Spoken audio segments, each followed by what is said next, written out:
In this guide, we're going to go over how you can edit faster here in Fortnite using simple in-game settings that make your gameplay feel smoother and more responsive. Before we do get into this guide, make sure to like the video and subscribe to the channel with all notifications on. It really does help the channel and lets us know that you want more content like this. We'd greatly appreciate it, and if at any point that this guide you did have any questions, just ask them down in the comment section below, and we can help you out further. I'm going to be doing my best to reply to every single comment down there. The first thing that you're going to want to go ahead and do is actually open up your game settings, whether you're on PC or console. Obviously, changing some settings can make a pretty huge difference. I'd recommend lowering your graphics because it can make a pretty big difference in responsiveness. And you can do this in this video tab. If you scroll down, you'll see the graphic settings right here.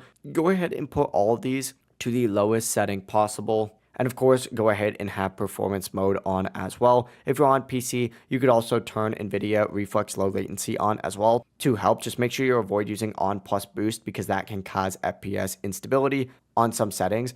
And guess what? And this might sound a little bit small. You're actually going to want to adjust your audio settings as well. Find the option for 3D headphones on here and make sure this is turned off, and make sure that you also have your sound quality set to low rather than high. This can slightly reduce input delay and make the game feel a lot more responsive overall. From here, actually go over to the game tab, and what you're going to want to go ahead and do is find turbo building on here and make sure this is actually turned on. You're going to have to go to this turbo building section and turn this on. And scroll down to the editing settings as well and turn on auto confirm edits and resets for both. This means your edits, resets end up applying automatically, saving you a ton of extra inputs and helping you edit faster. You can also experiment with simple edit. I personally don't recommend it. It's only on right now for a video that I did a few days ago. For some players, it helps. For most players, it removes customization and limits control. And if you don't use replays as well, just go down and make sure that you turn these off too. You definitely don't want these on just because they actually add extra delay too. That's really all there is to it. These settings won't magically make you perfect, but they do remove unnecessary delay and help your edits feel a lot quicker and more responsive.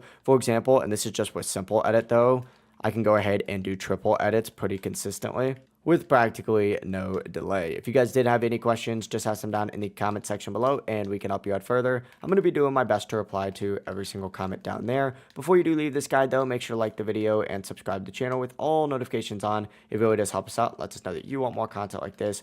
We'd greatly appreciate it. Have a great rest of your day though. Peace.